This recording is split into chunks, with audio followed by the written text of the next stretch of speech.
ማርያም እንዲሁም በሁላችን ላይ ይደርብንና አምላክን የወለደች በድንጋሌ ሥጋ በድንጋሌ ነፍስ የጸናች ክብርት እመቤታችን ያደረገችው ተአምር ይህ ነው። አምላክን የወለደች በድንጋሌ ሥጋ በድንጋሌ ነፍስ የጸናች ክብርት እመቤታችን በመልአኩ በገብርኤል ብስራት ጌታን ጸንሳ ሳለች በዚያ ወራት ፈጥና ተነሳችና በተራራማው መካከል ወደ ይሁዳ ከተማ ሄደች። ከዚያም በዘካርያስ ቤት ገባችና ለካህኑ ዘካርያስ ሚስት ለኤልሳቤጥ ሰላምታ ሰጠቻት።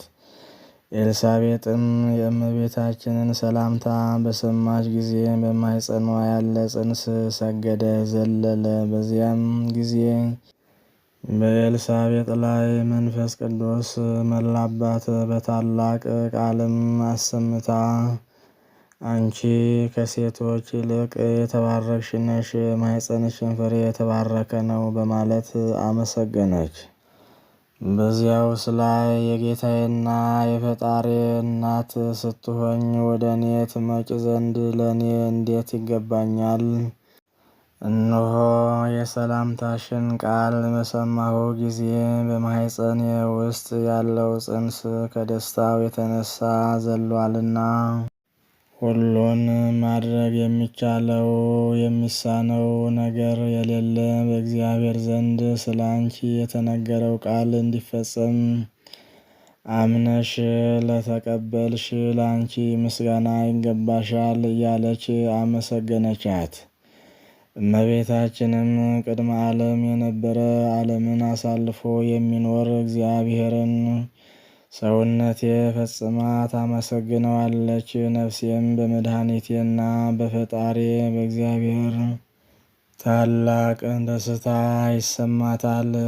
የአገልጋዩን መከራ አይቷልና። እነሆ ከዛሬ ጀምሮ በየጊዜው የሚነሳው ትውልድ ሁሉ ያመሰግኑኛል። እርሱ ታላቅ ኃይልን በእኔ ላይ አሳድሯልና ስሙም ቅዱስ ነው። ይቅርታውና ቸርነቱም በሚፈሩትና በፍጹም ልቡናቸው በሚወዱት ዘንድ ለልጅ ልጅ ጸንቶ ይኖራል። ኃይልን አነሳ፣ በኃይሉና በጽኑ ክንዱም ትዕቢተኞችን እንደ ልባቸው ተንኰል በታተናቸው።